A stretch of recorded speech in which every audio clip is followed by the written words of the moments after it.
Saudara-saudara, mari kita berdoa sebelum kita membaca dan merenungkan firman Tuhan. Mari kita berdoa. Ya Kristus, Sang Sabda yang menjadi manusia, berbicaralah kepada kami, secara khusus ketika kami sedang menjalani hidup sebagai murid-murid-Mu di masa pandemi yang belum selesai ini. Mari Roh Kudus cerahkan hati dan pikiran kami, sehingga kami mengerti kebenaran firman-Mu, dan kebenaran itu mengubahkan kehidupan kami. Di dalam nama Kristus kami berdoa. Amin. Saudara-saudara, pada kesempatan kali ini saya ingin membacakan firman Tuhan dari Matius 5 ayat 1 hingga ayat yang ke-12. Matius pasal yang kelima, saudara-saudara, ayat pertama hingga ayat yang ke-12. Ketika Yesus melihat orang banyak itu, naiklah ia ke atas bukit, dan setelah ia duduk, datanglah murid-muridnya kepadanya. Maka Yesus pun mulai berbicara dan mengajar mereka, katanya, "Berbahagialah orang yang miskin di hadapan Allah, karena merekalah yang empunya kerajaan surga. Berbahagialah orang yang berduka cita, karena mereka akan dihibur. Berbahagialah orang yang lemah lembut, karena mereka akan memiliki bumi. Berbahagialah orang yang lapar dan haus akan kebenaran, karena mereka akan dipuaskan. Berbahagialah orang yang murah hatinya, karena mereka akan beroleh kemurahan.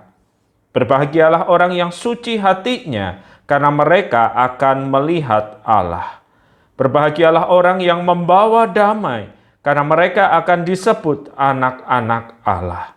Berbahagialah orang yang dianiaya oleh sebab kebenaran, karena merekalah yang empunya kerajaan surga. Berbahagialah kamu jika karena aku kamu dicela dan dianiaya, dan kepadamu difitnahkan segala yang jahat. Bersukacita dan bergembiralah, karena upahmu besar di sorga, sebab demikian juga telah dianiaya nabi-nabi yang sebelum kamu." Demikianlah firman Tuhan, saudara-saudara. Berbahagialah mereka yang membaca firman Tuhan dan berjuang untuk melakukannya. Saudara-saudara, suatu kali dalam sebuah perjalanan pelayanan, saya mengunjungi sebuah tempat di mana orang yang mengalami stres, depresi, atau bahkan gangguan kejiwaan dirawat. Ketika saya masuk ke pintu gerbangnya, para petugas menyambut kehadiran saya untuk menemani saya masuk menuju ke tempat di mana kami akan melakukan ibadah, saudara-saudara. Sebelumnya salah satu petugas sudah berkata kepada saya, "Pak WP, jangan kaget ya kalau nanti melihat hal-hal yang tidak biasa. Tolong tenang saja. Kita semua bersimpati tentu pada kondisi mereka yang dirawat di tempat ini." Betul, saudara-saudara, tidak lama kemudian, baru beberapa langkah memasuki tempat itu, sudah ada orang yang berdiri menghalangi jalan kami, menawarkan uang kepada saya dan berkata, ambil saja, kamu pasti perlu itu." Dalam keadaan bingung apa yang harus saya lakukan, petugas itu kemudian setengah berbisik kepada saya, "Pak, ambil saja." Maka saya ambil uang itu, saudara-saudara. Sayangnya itu bukan uang sungguhan, itu uang mainan. Dan begitu saya pegang uang itu dengan tangan saya, segera dia menunjuk ke arah saya sambil berkata, "Jangan lupa bayar bunganya ya. Jangan lupa bayar bunganya." Saudara-saudara, saya kemudian ditemani petugas berjalan menuju ke tempat yang kami tuju untuk beribadah. Ketika saya menengok ke kanan, saudara-saudara, saya memperhatikan ada dua orang yang memakai kostum sepak bola, mereka berlarian kian kemari. Namun mohon maaf, saya tidak melihat di mana bola yang mereka sedang mainkan. Tetapi itu bukan puncak keterkejutan saya, saudara-saudara. Keterkejutan saya yang puncak terjadi adalah ketika saya akan memasuki ruang ibadah, tiba-tiba dari dalam muncul seseorang mengenakan dasi, berpakaian sangat rapi, lalu menunjuk ke arah saya dan berkata, "Situ siapa?" Dan dalam kebingungan saya kembali mendengar petugas berbisik, setengah berbisik kepada saya sambil berkata, "Jawab saja, Pak." Lalu saya jawab, "Nama saya Wahyu Pramudia." Dia menunjuk ke arah saya lalu berkata, "Tidak percaya, situ Yudas yang mengkhianati aku." Saudara-saudara, belum lepas keterkejutan saya, petugas yang menemani saya setengah berbisik berkata, "Gak nyangka kan Pak ketemu teman sejawat di tempat ini?" Saudara-saudara, ketika pelayanan itu berakhir, ketika akhirnya saya akan kembali menuju ke kota saya, petugas yang sama menemani masuk itu meninggalkan pesan yang tidak akan pernah saya lupakan. Pak WP tentu ada banyak penyebab mengapa mereka ada di tempat ini. Tetapi satu hal yang sama yang saya amati, mereka ada di tempat ini mengalami stres, depresi, bahkan gangguan kejiwaan karena ada peristiwa atau peristiwa-peristiwa tertentu yang tidak mereka sanggup untuk terima keberadaannya. Dan peristiwa itu mau jadi beban yang berat di dalam kehidupan mereka. Mereka tidak mampu menerima kenyataan tertentu. Saudara-saudara, nampaknya kegagalan kita untuk menerima kenyataan seringkali menyebabkan kualitas hidup kita menurun, saudara-saudara. Bagi mereka yang pemuda, ingat saja ketika Anda patah hati dan gagal move on, terpenjara dalam masa lalu, Anda tidak bersemangat menjalani hari-hari yang di depan Anda, bukan? Itulah sebabnya saudara-saudara ketika Tuhan Yesus memanggil murid-muridnya untuk datang kepadanya, mendengarkan pengajarannya. Apa yang Yesus katakan di dalam ucapan bahagia ini, saudara-saudara? Tuhan Yesus mengajak kita untuk melihat kenyataan dengan cermat dan untuk menerima kenyataan.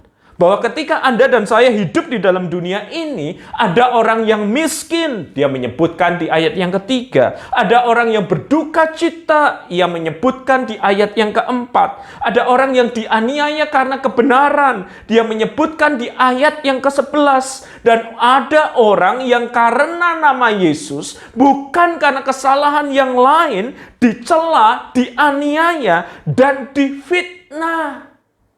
Tuhan Yesus melalui khotbah di bukit, saudara-saudara, sedang memaparkan realita dunia di mana Anda dan saya hidup ini. Anda dan saya hidup di dalam dunia yang sudah jatuh di dalam kuasa dosa. Dan di dunia di mana dosa itu bertahta, kita melihat banyak hal yang tidak seharusnya terjadi, namun itu terjadi. Tetapi syukur pada Tuhan, bahwa dia tidak menutup realita ini. Tuhan Yesus memotret kenyataan dengan realistis. Bahwa di dalam dunia yang tidak sempurna ini, ada orang yang miskin, ada orang yang berduka cita, ada orang yang dianiaya oleh karena kebenaran, ada orang yang karena nama Yesus dicela, dianiaya, dan difitnah. Sebuah potret tentang dunia yang jatuh ke dalam dosa, sebuah realita yang Tuhan Yesus ingin Anda dan saya memahaminya dengan baik. Inilah realita hidup di dunia yang telah jatuh dalam dosa.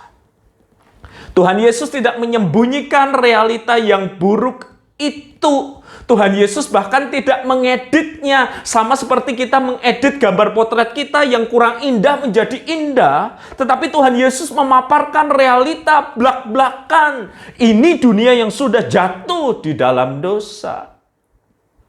Tuhan Yesus sangat realistis terhadap apa yang ada di dunia ini. Namun saudara-saudara, di tengah realita yang Tuhan Yesus paparkan, Tuhan Yesus juga mengatakan ada orang-orang yang menjalani kehidupan dengan kualitas yang sangat baik. Di dalam dunia yang sudah jatuh di dalam dosa ini, ada orang yang lemah lembut. Tuhan Yesus menyebutkan di ayat yang kelima. Ada orang yang lapar dan haus karena kebenaran. Tuhan Yesus menyebutkan di ayat yang keenam. Ada orang yang murah hati. Tuhan Yesus menyebutkan di ayat yang ketujuh. Ada orang yang suci hati. Tuhan Yesus menyebutkan di ayat yang kedelapan. Ada orang yang membawa damai. Tuhan Yesus menyebutkan di ayat yang kesembilan. Di satu sisi ada realita dunia yang jatuh di dalam dosa. Di sisi yang lain Tuhan Yesus menggambarkan ada orang-orang yang hidup dengan kualitas-kualitas yang baik. Dan Tuhan Yesus berkata untuk orang-orang yang hidup dengan kualitas yang baik ini, Dia berkata, berbahagialah. Saudara, kata berbahagia bukan sekedar berarti gembira. Kata berbahagia, saudara-saudara, secara mendasar berarti berkata, diberkatilah engkau. Diberkati oleh siapa, saudara-saudara? Siapa lagi selain dari oleh Bapa yang di surga? Jadi Tuhan Yesus memaparkan realita ini dunia yang sudah jatuh di dalam dosa. Ini murid-muridnya yang diharapkan hidup dalam kualitas yang baik.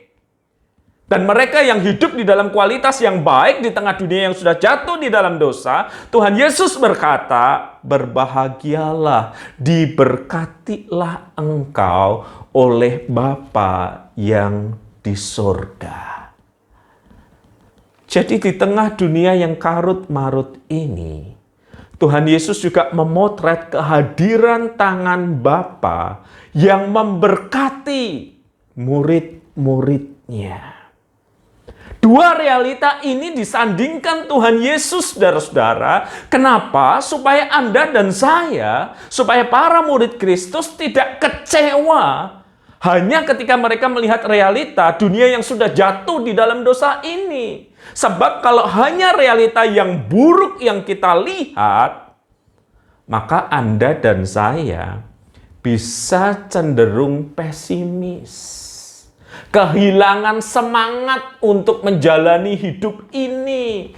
Hidup di tengah dunia yang berdosa memang tidak mudah dan tidak gampang. Kita bisa pesimis, kehilangan semangat.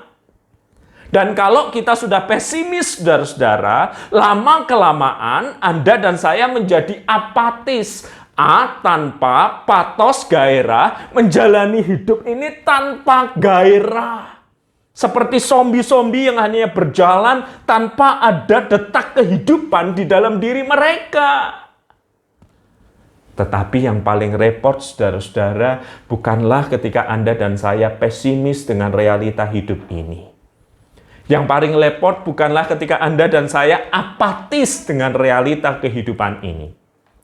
Yang paling repot adalah ketika Anda dan saya menjadi sosok yang oportunis di tengah dunia yang seperti ini.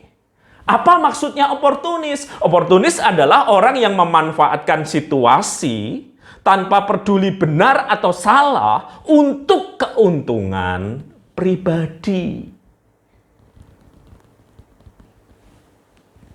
Suatu kali, saudara-saudara, sebuah desa mengadakan jamuan makan malam.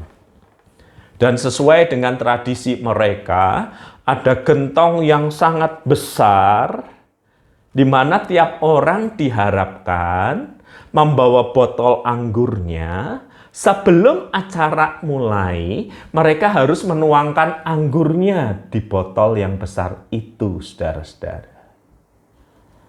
Nah, penduduk desa ini sudah dalam keadaan pesimis, apatis terhadap realita bahwa saudara-saudara mereka di kampung halaman itu sering berperilaku tidak jujur atau buruk.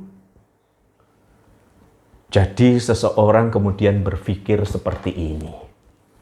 Kalau saya bawa anggur beneran, satu botol berisi anggur beneran, nanti saya tuang di tempat yang sangat besar itu percuma.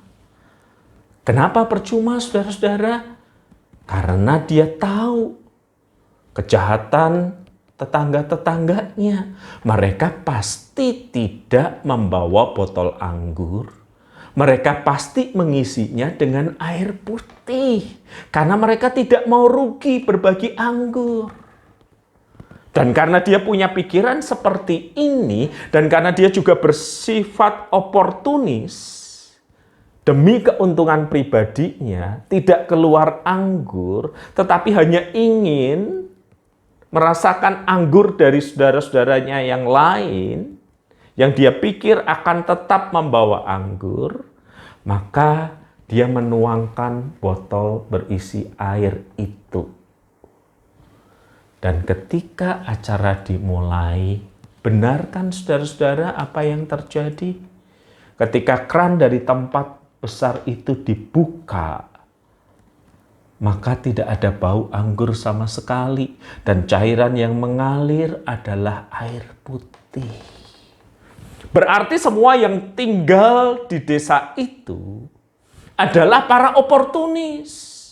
Tidak mau berbagi anggurnya, tidak mau mengalami kerugian, tapi malah ingin mengambil keuntungan. Dan ketika semua orang berpikir dengan cara yang sama seperti itu, hasilnya bukan sesuatu yang baik untuk kebaikan bersama, bukan?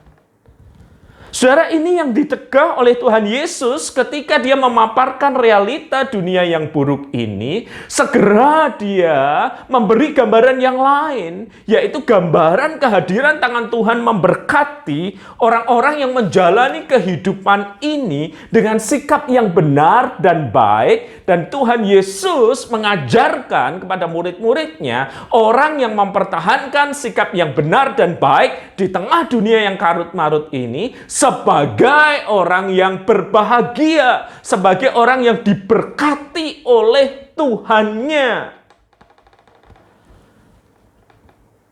Dia tidak ingin kita jatuh dalam pesimisme terhadap dunia yang jungkir balik ini dan berkata, buat apa saya hidup benar ketika orang lain hidup dengan cara yang keliru? Dia tidak ingin Anda dan saya hidup dalam sikap apatis, tanpa semangat, tanpa daya juang.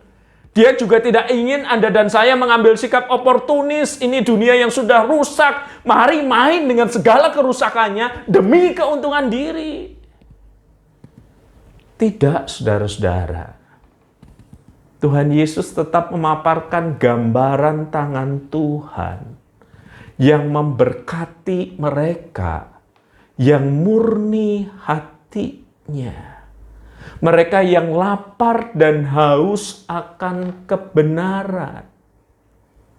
Mereka yang menghidupi ajaran-ajaran Kristus. Bahkan di tengah situasi yang tidak mudah. Tuhan berkata, diberkatilah engkau. Ada tangan Tuhan yang turun atas kehidupan mereka. Saudara-saudara, suatu kali saya mengajar anak-anak untuk nonton bioskop. Saya menyebutnya mengajar karena itu pengalaman pertama bagi mereka. Ketika mereka sudah cukup besar, khususnya anak yang kedua, saya ajak mereka masuk ke gedung bioskop. Ketika masuk gedung bioskop belum terlalu gelap, anak-anak itu berani berjalan sendiri. Tetapi ketika mereka duduk dan persiapan film akan mulai, lampu dipadamkan, maka anak saya yang kedua mengalami ketakutan. Pak. Dan segera dia memegang erat tangan saya.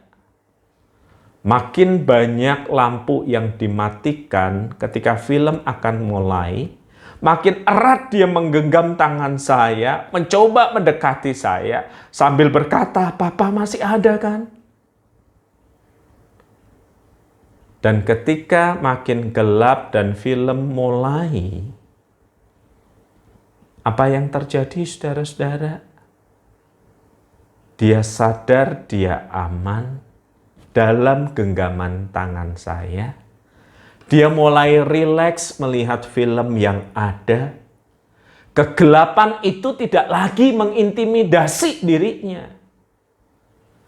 Karena tangannya masih merasakan genggaman tangan saya. Saudara-saudara, hidup di masa pandemi ini sebagai murid Kristus tentu bukan hal yang mudah, bukan? Mayoritas kita mengalami penghasilan kita menurun. Kita berjualan apapun juga yang bisa kita jual untuk memenuhi nafkah kita. Dan barangkali di tengah perjuangan itu kita melihat orang melakukan hal yang jahat dan itu berhasil. Dan kita mulai tertarik untuk memikirkan melakukan hal yang sama karena kita pun mengalami kekurangan. Kalau ini realita yang sudah jungkir balik, yang sudah tidak sesuai harapan, mengapa saya tidak melakukan hal yang sama seperti mereka? Kita mulai tergoda bukan saja untuk bersikap pesimis, kita mulai tergoda bukan saja untuk bersikap apatis, tetapi kita juga ingin oportunis. Kalau dia dengan cara yang salah bisa meraih nafkah, mengapa saya tidak? Saudara ingat di tengah dunia yang karut-marut, di tengah dunia yang makin sulit dan jungkir balik ini, masih ada tangan Tuhan yang memberkati mereka yang berjuang untuk hidup sesuai dengan kehendak-Nya. Apalah artinya kita memperoleh sesuatu, tetapi hati nurani kita tidak sejahtera? Apa artinya kita meraih lebih banyak harta dengan cara yang keliru, tetapi pada saat yang sama kita tahu Bapa di surga berduka atas perilaku kita? Di dalam hidup yang tidak mudah ini, mari kita belajar untuk hidup sebagai murid Kristus. Yang bukan hanya melihat realita yang buruk itu, tetapi melihat dan merasakan tangan Tuhan yang menggenggam. Dan mendengar Dia yang berkata, "Diberkatilah engkau yang hidup dalam kebenaran, yang murni hatinya, yang lapar dan haus akan kebenaran, yang ada di dalam kehendak-Nya. Diberkatilah engkau oleh tangan Bapa yang di surga." Mari kita berdoa. Tuhan Yesus, kami melihat sebuah kehidupan dunia yang sulit, karut-marut, semua serba terbalik, dan itu bisa membuat kami merasa pesimis dan bahkan apatis, dan berpikir untuk melakukan tindakan yang menguntungkan diri kami sendiri tanpa peduli prinsip, atau kami jatuh dalam sikap oportunis.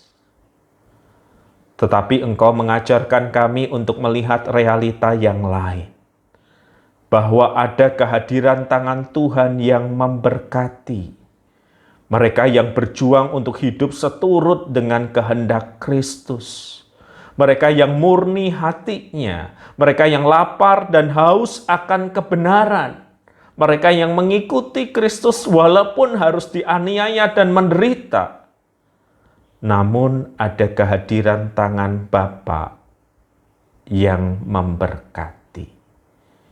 Ada perkenanan Allah atas kehidupan kami. Ajar kami merasakan dan melihat genggaman tangan-Mu, agar kami hidup seturut dengan kehendak-Mu. Amin.